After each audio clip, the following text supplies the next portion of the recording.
नमस्कार, मैं डॉक्टर अखिलेश कुमार, सहायक आचार्य वर्धमान महावीर खुला विश्वविद्यालय कोटा, आप सभी का स्वागत करता हूं।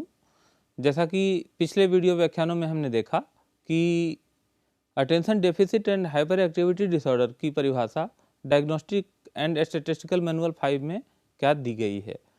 आज के इस वीडियो व्याख्यान का उद्देश्य है ADHD के जो बच्चे हैं उनकी विशेषताओं से आपका परिचय कराना और ADHD के विभिन्न प्रकारों पर चर्चा करना।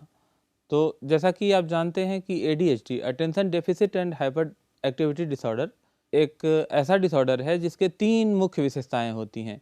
पहला इनअटेंशन, दूसरा इम्पल्सिविटी और तीसरा हाइपर एक्टिविटी। तो इन्हीं तीनों लक्षणों के आधार पर ADHD को प्रायः 3 भागों में बांटा गया है। पहला ADHD इनअटेंटिव टाइप, जिसमें कि बच्चा इनअटेंटिव होता है। इम्पल्सिविटी और हाइपर एक्टिविटी जो है वो गॉन फीचर्स होते हैं उसके। दूसरा हाइपर एक्टिव इम्पल्सिव टाइप, जिसमें बच्चा इनअटेंटिव तो नहीं होता लेकिन वो हाइपर एक्टिव और इम्पल्सिव होता है। और तीसरा जो है कंबाइंड टाइप, जिसमें कि बच्चा इम्पल्सिव भी होता है, हाइपर एक्टिव भी होता है और इनअटेंटिव भी होता है।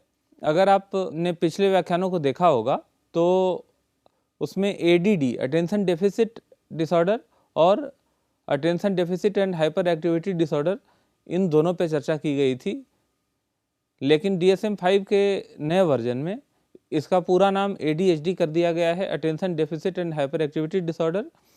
और जो आप इनअटेंटिव टाइप देख रहे हैं ADHD का, यह और कुछ नहीं है, ADD का नया नाम है, अटेंशन डेफिसिट डिसऑर्डर, जिसमें हाइपर एक्टिविटी नहीं होती। तो आइए चलें आगे इसकी विशेषताओं के बारे में जानें। सबसे पहले तो देखें कि ADHD के बारे में आप ये जानें कि ADHD एक बहुत ही जटिल संकल्पना है और इसका निदान बहुत कठिन है। अतः मल्टीपल असेसमेंट टूल्स के माध्यम से, मल्टीपल असेसमेंट मेथड्स के माध्यम से इसका डायग्नोसिस किया जाना चाहिए। क्यों कॉम्प्लेक्स है डायग्नोस करना इसको? जैसा कि आप स्क्रीन पर देख पा रहे हैं, some children manifest difficulties in all developmental stages, some in only a few, at any one stage the difficulties vary from child to child.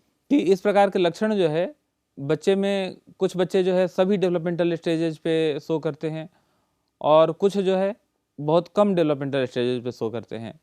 साथ ही साथ कई बार किसी एक स्टेज पर जो डिफ़िकल्टीज़ है ADHD की, जो ADHD के सिम्टम्स हैं, वो बच्चे में परिवर्तनशील हैं। बच्चे से बच्चे में, एक बच्चे से दूसरे बच्चे में अलग हो सकता है, उसकी डिग्री अलग हो सकती है।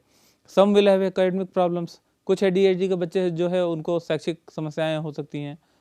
Some will have coordination problems, कुछ लोगों को कोऑर्डिनेशन से संबंधित प्रॉब्लम हो सकती है, जैसे eye hand coordination, body coordination. Some will have learning problems, कई बच्चे जो हैं जिनको लर्निंग प्रॉब्लम होती है। Some will have social problems, कुछ बच्चे ADHD के ऐसे सिम्टम भी शो कर सकते हैं कि उनको सामाजिक समस्याएं ज़्यादा होती हैं, उनके पीयर रिलेशंस, उनके सामाजिक संबंध, ये उनके प्रभावित हो सकते हैं। Some will have different combinations of this problems, और कई बच्चे ऐसे होते हैं जिनमें अलग अलग कॉम्बिनेशन होते हैं इन सभी प्रॉब्लम्स के, सोशल प्रॉब्लम्स के भी, एकेडमिक प्रॉब्लम्स के भी, कोऑर्डिनेशन प्रॉब्लम्स के भी, लर्निंग प्रॉब्लम्स के भी। Few will have all of them, कुछ बहुत कम संख्या में ऐसे भी हो सकते हैं जिनमें ये सारी समस्याएं हों। इसलिए ADHD attention deficit and hyperactivity disorder बहुत ही जटिल है डायग्नोस करना, और ऐसे में हमेशा एक शिक्षक को चाहिए कि वह मल्टीपल मीन्स ऑफ असेसमेंट का सहारा ले। जैसे कि उसमें पीयर रिपोर्टिंग हो सकती है, पेरेंटल इंटरव्यू हो सकता है, क्वेश्चनायर हो सकते हैं, ऑब्जर्वेशन हो सकता है, सबका मिला करके एक कॉम्प्रिहेंसिव असेसमेंट करे, न कि केवल एक मेथड ऑफ असेसमेंट अप्लाई करे और डायग्नोस करे कि बच्चा ADHD का है। ADHD और लर्निंग डिसेबिलिटी के बारे में कुछ फैक्ट्स जान लें कि ADHD प्रायः लर्निंग डिसेबिलिटी के कोमॉर्बिड कंडीशन, लर्निंग डिसेबिलिटी के साथ साथ रहने वाले कंडीशन के रूप में जाना जाता है। और the prevalence of attention deficit and hyperactivity disorder has been estimated at 3% to 7% in school age children. School जाने वाले जो बच्चे हैं उनमें लगभग 3 से 7% बच्चे ADHD के पाए गए हैं। ADHD does not affect intelligence, एक बहुत बड़ा फैक्ट है कि ADHD से बच्चे का इंटेलिजेंस प्रभावित नहीं होता है। As ordinarily defined and measured by intelligence test, intelligence test पर ADHD का बच्चा अच्छा परफॉर्म करता है, उसका इंटेलिजेंस ADHD की वजह से अफेक्ट नहीं होता। ADHD is frequently accompanied by specific learning disorders. जैसा कि पहले चर्चा किया मैंने कि ADHD अक्सर लर्निंग डिसेबिलिटीज के साथ कोमॉर्बिड कंडीशन के रूप में देखे जाते हैं। A salient aspect of the ADHD child's problem is that they tend to change as he grows older. एक बड़ी विचित्र बात है ADHD के साथ, ADHD के बच्चे के साथ, कि उसकी जो समस्याएं हैं और उसके जो कैरेक्टरिस्टिक्स हैं, वो जैसे जैसे उसकी आयु बढ़ती है वैसे वैसे वो कैरेक्टरिस्टिक्स भी परिवर्तित होते जाते हैं। इसलिए इससे पहले भी हमने चर्चा की थी कि ADHD को डायग्नोस करना एक डिफ़िकल्ट काम है और वो मल्टीफेसेट असेसमेंट की मांग करता है। जैसा कि आप स्क्रीन पर देख पा रहे हैं, many ADHD children do not have LD। कई ऐसे ADHD चिल्ड्रन भी हैं जिनमें लर्निंग डिसेबिलिटी नहीं पाई जाती। ADHD children have considerable difficulty in learning at school. Attention deficit and hyperactivity disorder के जो बच्चे हैं उनमें गंभीर कठिनाई होती है सीखने में विद्यालय में। Under achievement is almost a hallmark of the ADHD child and adolescence. ADHD से जो ग्रस्त बच्चा है, जो किशोर है, उसका जो मुख्य कैरेक्टरिस्टिक्स है, उसकी जो मुख्य विशेषता है वो है अंडर अचीवर। वो हमेशा अंडर अचीवर होगा जितना उसका इंटेलिजेंस है और जो वह स्कूल में मार्क्स ला रहा है, जो विद्यालय में उसका परफॉर्मेंस है, उनमें गंभीर अंतर देखने को मिलता है। अंडर अचीवमेंट, याद रखिए कि अंडर अचीवमेंट जो है उनकी एक प्रमुख विशेषता है। Approximately half of ADHD children show various difficulties in coordination. लगभग 50% जो ADHD के बच्चे होते हैं उनमें कोऑर्डिनेशन की समस्याएं आपको दिखेंगी, जैसे हैंड कोऑर्डिनेशन, पुअर आई हैंड कोऑर्डिनेशन। और पुअर आई हैंड कोऑर्डिनेशन के कारण वो लिखने के टास्क से आपको अक्सर मिलेंगे भागते हुए, बहाने बनाएंगे लिखने के, न लिखने के। कुछ भी अगर आप उनको लिखने के लिए कहेंगे तो वो उसके लिए अलग अलग बहाने बनाएंगे। कारण उसका ये है कि आई हैंड कोऑर्डिनेशन की समस्या उनमें कई बार होती है। सम ADHD children have limited fine motor control. कई जो ADHD के चिल्ड्रन होते हैं, बच्चे होते हैं, उनमें फाइन मोटर कंट्रोल लिमिटेड होता है। और फाइन मोटर कंट्रोल लिमिटेड होने की वजह से पेन वगैरह को पकड़ने में भी उनको कई बार कठिनाई होती है, या कलर करने में कठिनाई होती है, या कुछ काटने में। अगर जितने भी स्किल्स ऐसे हैं जो फाइन मोटर से जुड़े हुए हैं, उन सब में उनको कठिनाई होती है। बटन लगाने में कठिनाई हो सकती है, उनको जूते का लेस बांधने में कठिनाई हो सकती है, उनको कैंची का उपयोग करने में कठिनाई हो सकती है। Handwriting is often terrible and the ADHD child perceives writing as a chore. जैसा कि मैंने चर्चा किया आपसे कि आई हैंड कोऑर्डिनेशन पुअर होने के कारण ADHD बच्चे की जो हैंडराइटिंग है वो बहुत ही ख़राब प्रायः देखी गई है। और राइटिंग जो है बच्चे के लिए एक बहुत ही कठिन काम है, बहुत ही अप्रिय काम है, और वो कुछ भी लिखने के टास्क से भागता है, बहाने बनाता है, लिखना नहीं चाहता। Many hyperactive children manifest interpersonal behavior that has several distinct characteristics. A considerable resistance to social demands. कई बार आप देखेंगे जो ADHD के बच्चे होते हैं, tension deficit and hyperactivity disorder के जो बच्चे होते हैं, वो उनका जो इंटरपर्सनल बिहेवियर होता है, जो दूसरे व्यक्तियों के साथ संबंध होते हैं, वे भी अलग होते हैं, डिफरेंट होते हैं, और सोशल डिमांड्स को रेसिस्ट करते हैं। सोशल डिमांड्स जो है, सोशल सिचुएशन की जो डिमांड है, उसका ये अक्सर विरोध करते हुए आपको मिलेंगे। A resistance to dos and don'ts, to shoulds and should nots. ये अक्सर उन चीज़ों का विरोध करेंगे जो चीज़ नहीं किया जाना चाहिए एक पार्टिकुलर सोशल सिचुएशन में, वो आपको करते मिलेंगे। जो चीज़ करनी चाहिए पार्टिकुलर सिचुएशन में, उस चीज़ का विरोध करेंगे। इंक्रीज्ड इंडिपेंडेंस, अक्सर आपको मिलेंगे उनको हर काम में आपको ये कहेंगे कि आप मुझे छोड़ दो, मैं खुद करूँगा। वो खुद ही करना चाहते हैं कि ये मैं ही कर लूँगा, भले ही ये काम उनसे हो सकता हो, भले ही वो काम उनसे हो सकता हो या नहीं हो सकता हो, लेकिन वो कोशिश करते हैं कि इंडिपेंडेंस जो है वो शो करें, इंडिपेंडेंटली काम करें। Domineering behaviour with other children, सामान्यतः देखा गया है कि वो अपने जो साथी हैं, पीयर ग्रुप हैं, उनको डोमिनेट करने की कोशिश करते हैं कि जो मैं कहूँ वही सिर्फ सुना जाए। सम एज चिल्ड्रन में appear almost impossible to discipline. कुछ जो attention deficit and hyperactivity disorder के बच्चे हैं, उनको आप देखेंगे तो ऐसा लगेगा जैसे एकदम असंभव है इनको अनुशासन में लाना। जैसे ही आप अनुशासन में लाने की कोशिश करेंगे, वो बहुत सारे प्रॉब्लम बिहेवियर शुरू कर देंगे। हो सकता है कि वो टेम्पर टेंट्रम शुरू कर दें, हो सकता है कि वो एग्रेसिव हो जाएं, हो सकता है कि वो कुछ और ऐसी चीज़ें करें जो आपको डिस्ट्रैक्ट करे और पूरे समूह को प्रभावित करे। इसके अलावा जैसा कि आप स्क्रीन पर देख पा रहे हैं, the ADHD child's relationship with sibling and schoolmates are likely to follow a clearly recognisable pattern. When he is younger he tends to be a tease. जो बच्चा ADHD का होता है, उसके जो हम उम्र बच्चे होते हैं उनसे जो उसके रिलेशनशिप हैं वो एक रिकॉग्नाइजेबल पैटर्न फॉलो करते हैं। जैसे जैसे वो बड़ा होता है, अपने साथियों के बीच एक वो टीचर की तरह होता है। जैसे सारे साथी उससे चिढ़ते हैं, सबको वो चिढ़ाने वाला होता है। He becomes quite expert at getting others goats annoying and bothering।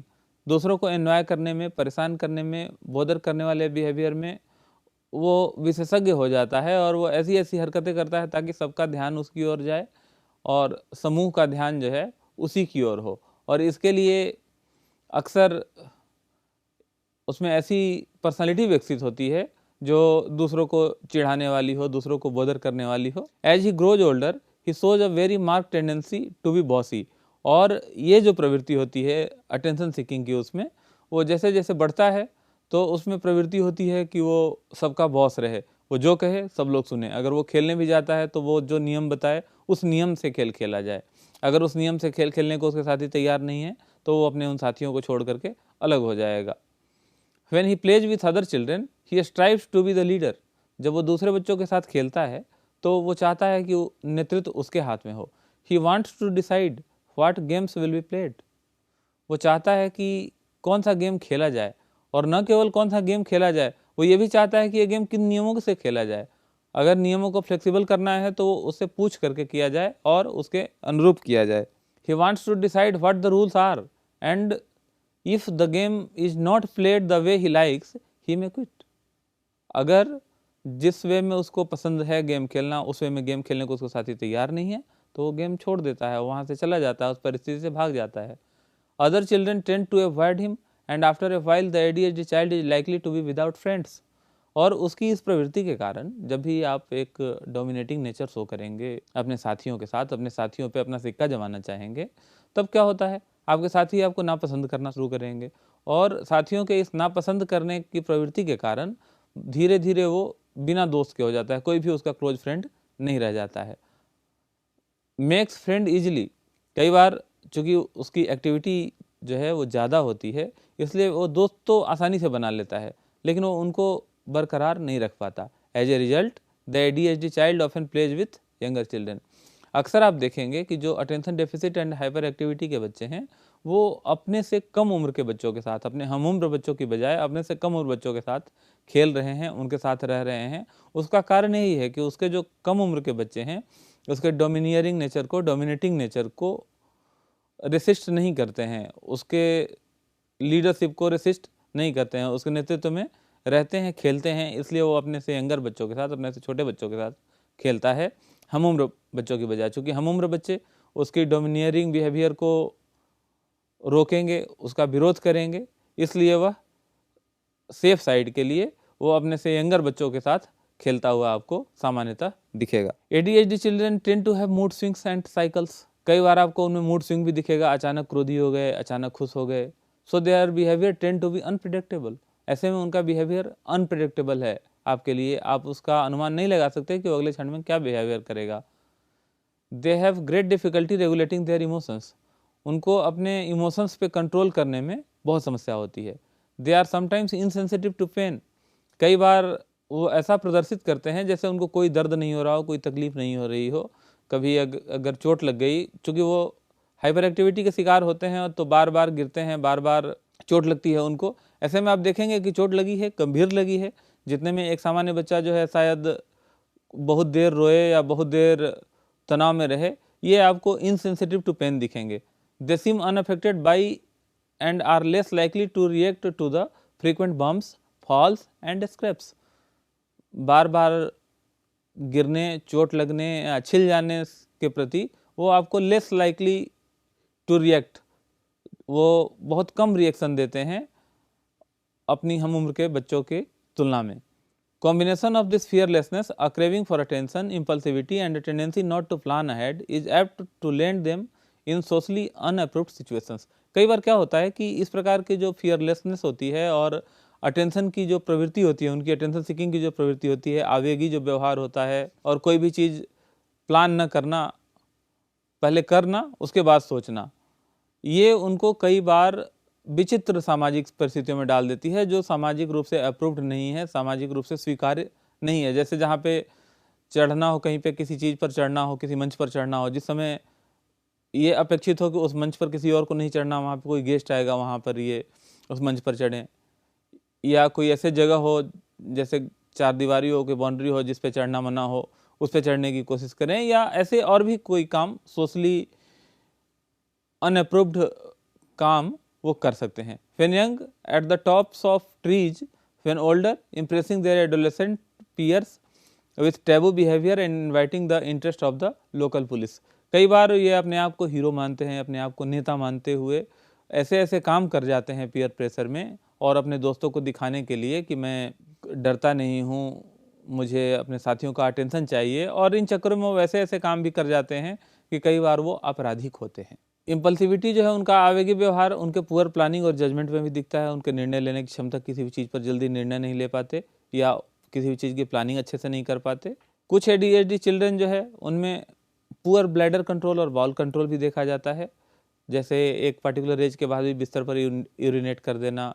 The ADHD child demands attention, he is different and difficult because of his इंसैटिएबिलिटी।